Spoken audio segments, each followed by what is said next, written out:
మీ business ఏదైనా మీ ఊర్లో promotion చేయాలంటే అది సుమన్ టీవీతోనే సాధ్యం. ఇప్పుడే సంప్రదించండి.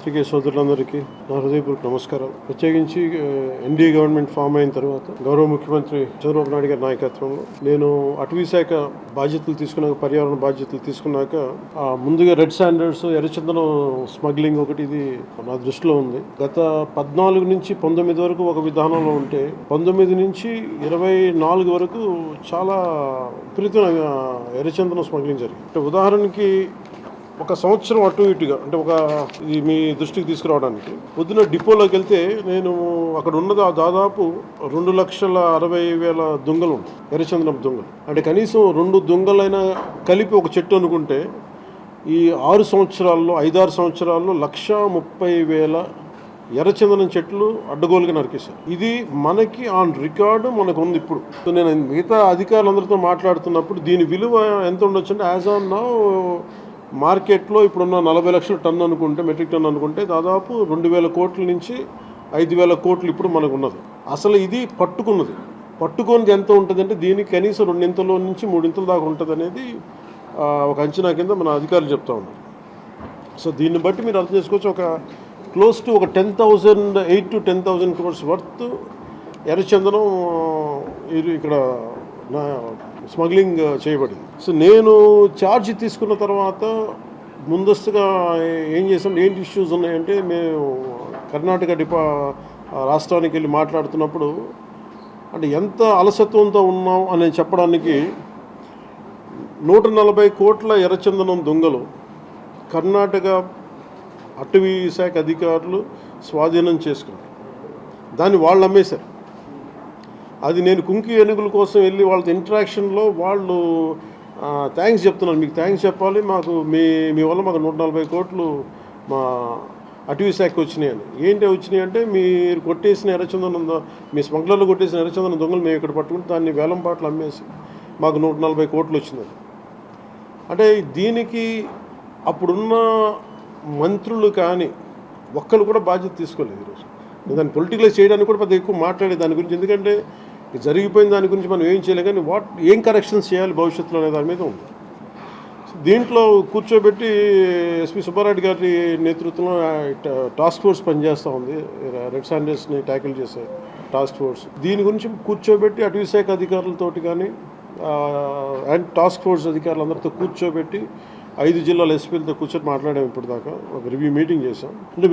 అంటే ఈ మీటింగ్ తాలూకు ఇంటెన్షన్ ఏంటంటే ఎంత స్మగ్లింగ్ జరిగింది, ముందు ఎంతసేపు ఎర్రచందనం స్మగ్లింగ్ జరిగింది అని, ద వాల్యూమ్ ఆఫ్ స్మగ్లింగ్ ఎంత ఉంది, ఎన్ని దొంగలు ఉన్నాయి మీరు ఊహించుకోండి. 2,60,000 దొంగలు అంటే 1,30,000 పచ్చని చెట్లు ఇప్పుడు ఈరోజు మన కొట్టేస్తే వచ్చినాయి.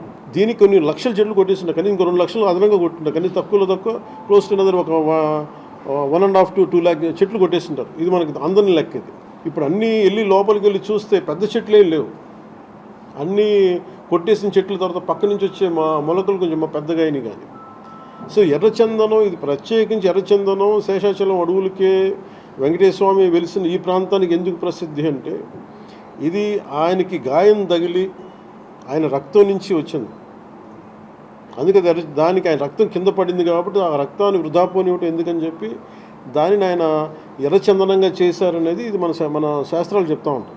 సో ఎర్రచందనం అనేది అంత ప్రాశస్త్యం ఉందని. దాన్ని జస్ట్ ఏదో మనం కూర్చొని ఒక చెట్టు అని కాదు, ఇట్స్ ఒక దీనికి ఒక డివైన్ యాంగిల్ ఒకటి ఉంది. సో ఇవన్నీ దృష్టిలో పెట్టుకుని మనం కాపాడుకోవాల్సిన అవసరం, ఎందుకంటే ఒక్కొక్క చెట్టు ఇట్ క్రియేట్స్ ఒక బయోడైవర్సిటీ, ఒక ఎకో సిస్టమ్ క్రియేట్ చేస్తుంది. కానీ ఇట్లా అడ్డగోలుగా వీళ్ళు డబ్బుల కోసం అడ్డగోలు ఖర్చు పెట్టేస్తే, ఇష్టారాజ్యంగా చేస్తే అసలు ఎవరు ఏమీ చేయలేరు అనుకున్నప్పుడు రాగానే గౌరవ ముఖ్యమంత్రి చంద్రబాబు నాయుడు గారు రాగానే మేము ప్రత్యేకించి పట్టుకుని లా అండ్ ఆర్డర్ ఒకటి, రెడ్ శాండర్స్ మటుకు వీ హ్యావ్ టు పెట్టి ఫర్మ్ హోల్డ్ తీసుకోవాలి, ఫర్మ్ స్టాండ్ తీసుకోవాలని తీసుకున్న తర్వాత మన టాస్క్ ఫోర్స్ని ఏర్పాటు చేయడం జరిగింది.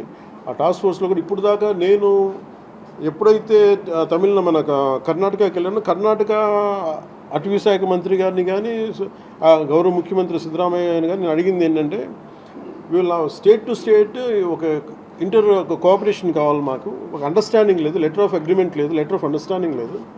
ఎందుకంటే నేపాల్లో మన ఆంధ్రాకి చెందిన ఎర్రచందనం అక్కడ దొరుకుతాం. ఎర్రచందనం మేజర్లీ ఆంధ్ర, ముఖ్యంగా మన శేషాచలం అడవులు.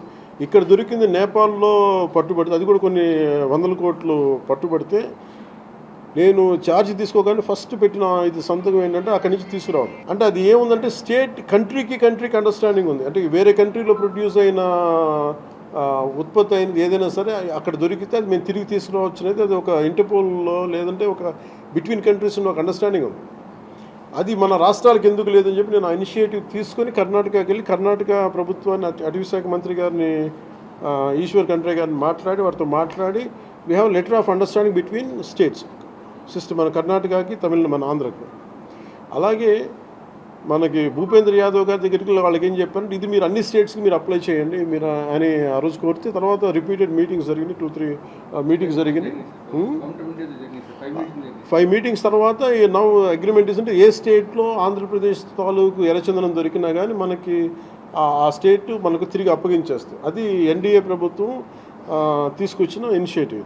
సో దాని ద్వారా ఎస్పీ గారు తన టాస్క్ ఫోర్స్ నిపించి ఎంతమందిని సార్ మనం కెన్ గివ్ ద డీటెయిల్స్ లేదు అంటే మిగతా రాష్ట్రాల్లో ఎంత పట్టుకున్నాం కదా ఒక కిన్ని కేసు క్లోజ్ టు రీసెంట్గా సార్ గుజరాత్ రాష్ట్రము, తర్వాత ఢిల్లీ, కర్ణాటక, తమిళనాడు రాష్ట్రాల నుంచి దాదాపుగా ఈచ్ రాష్ట్రం అంటే 4 to 5 tons ఆఫ్ ఎర్రచందనాన్ని మనం సీజ్ చేసి మళ్ళీ వెనక్కి తీసుకురావడం జరిగింది సార్.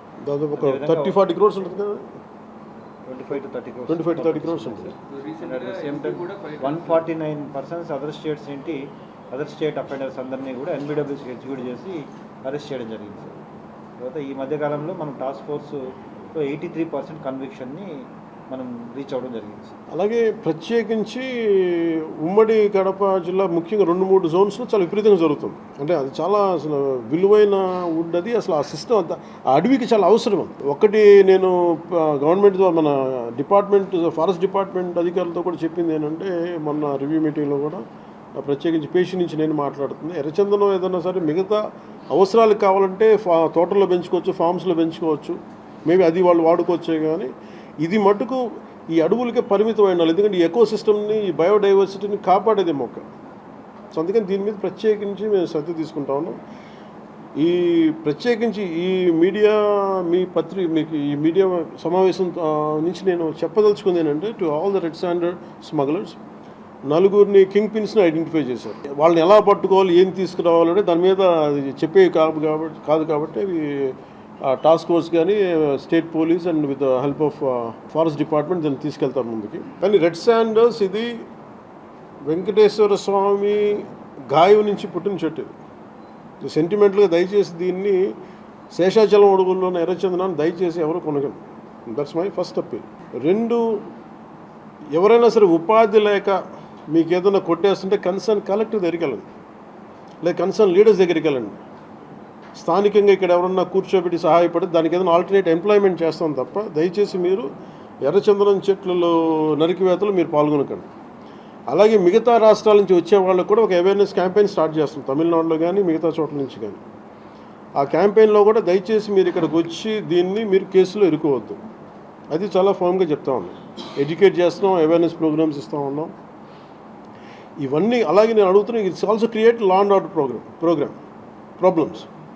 అది ఎలా చేస్తున్నారంటే వీళ్ళు నరికి దొంగలు తీసుకెళ్ళిపోతున్నప్పుడు వీళ్ళని ఆపాలనుకున్నప్పుడు వీళ్ళు లైసెన్స్ ప్లేట్ లేని కార్లు కావచ్చు, లేదంటే అసలు ఇంజన్లో కూడా చాసిస్ మీద నెంబర్లు చెడిపేసి దొంగతనం చేసిన కార్లు, అది ఒక చాలా క్రమబద్ధీకరణతో జరుగుతుంది, చాలా మెథాడికల్గా జరుగుతుంది. సో వీళ్ళకి మేమేం చేసుకున్నామంటే 1 సింపుల్ వార్నింగ్ అందరికీ ఇస్తుంది, ముఖ్యంగా రెడ్ శాండర్స్ అందరికీ కూడా. రెడ్ శాండర్స్ని ఎవరైతే సపోర్ట్ చేస్తున్నారో మీరు స్మగ్లర్స్ కావచ్చు, కొట్టేసే వాళ్ళు కావచ్చు, కింగ్ పిన్స్ కావచ్చు, it's a very firm warning to you all.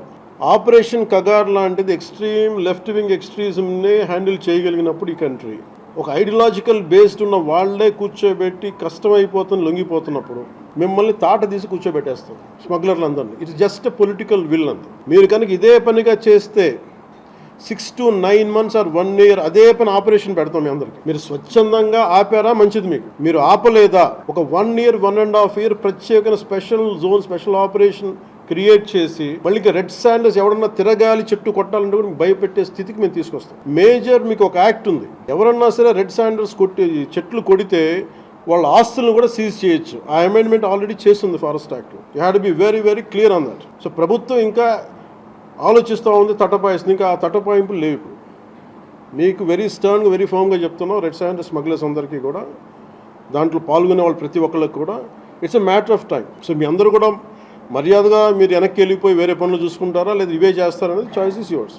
ఎందుకంటే వన్స్ మేము ఆపరేషన్ స్టార్ట్ చేసినప్పుడు మటుకు ముఖ్యమంత్రి గారి దృష్టికి తీసుకెళ్తాం. ఆల్రెడీ ఆయన స్టార్ట్ చేశారు. ఇవన్నీ కాకుండా మేము బోల్డ్గా నరికేస్తాం, మమ్మల్ని ఎవరు ఆపరు ఏం చేయరంటే ఇది ఒక ఎన్డీఏ గవర్నమెంట్, గుర్తుపెట్టుకోండి.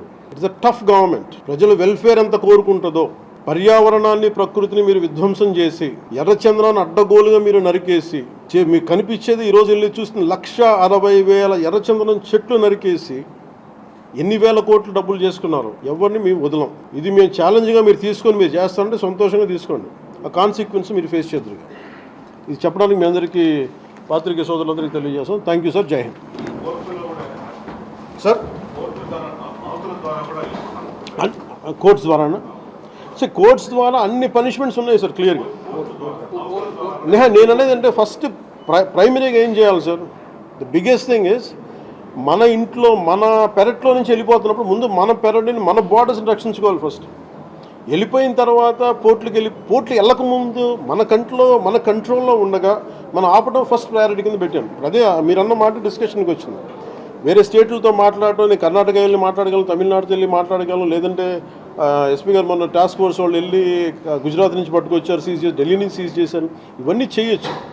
కానీ వాటన్నిటికంటే ముందు అసలు ఇక్కడి నుంచి ఒక మొక్క కూడా కొట్టకుండా ఉండి. ఎందుకంటే రాజస్థాన్లో వైష్ణవైట్స్ ఒక చెట్టు కొడితే దానికి ఒక యుద్ధాలు జరిగినాయి.